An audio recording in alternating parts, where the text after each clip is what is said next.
Tumepata taarifa za Padri Kitime ambaye ni katibu wa baraza la teki kwamba ameshambuliwa usiku wa kuamkia leo na amepelekwa hospitali na hali yake sio nzuri. Lakini nimepata taarifa ya kwamba wewe ni miongoni mwa watu ambao mmekwenda kumtembelea hospitali, kumuona pale Aga Khan na kumjulia hali, kuona anaendeleaje. Tuanzie hapo, hali yake ikoje?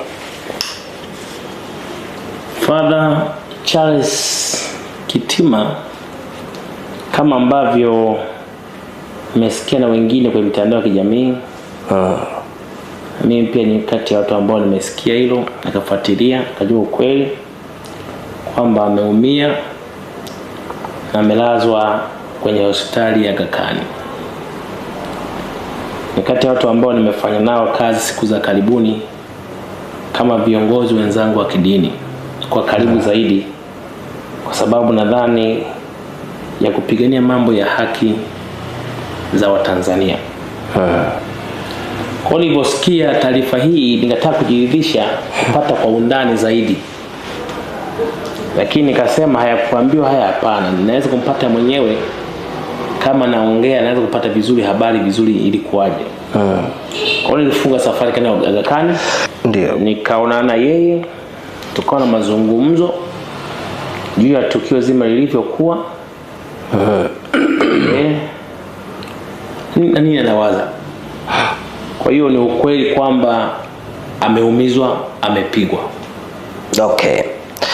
Kwa namna ulivyozungumza naye na namna ulivyomuona, hali yake ikoje? Hali yake sio mbaya sana, kwa maana kwa amepata majeraha kichwani na ameshonwa na nyuzi na maeneo ya kidevu, na yeye pia amejeruhiwa. Na anasema kwamba alipigwa kitu kama mpira, lakini mpira huu una chuma. Kama una sehemu fulani imemtoboa kama sentimita 3 kuingia ndani.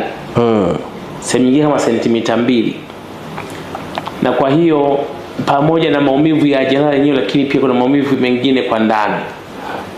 Kwa sababu sio tu kupasua, lakini pia maumivu yenyewe ya kipigo chenyewe yaliingia paka ndani. Kwa hiyo hali yake sio mbaya, kwa maana ya kwamba ajitambue na jitambua, anaweza kuongea. Na bahati nzuri amepata matibabu mazuri kwenye hospitali ya Aga Khan. Wamefanya CT scan, wamefanya vipimo mbalimbali, fanya matibabu vizuri kabisa. Kwa hiyo natumaini pengine kwa kudra za Mwenyezi Mungu, kama ambavyo alimlinda asife, ndio hiyo Mungu atamponya na kuruhusu kutoka hospitalini kuendelea na majukumu yake mengine ya kikanisa.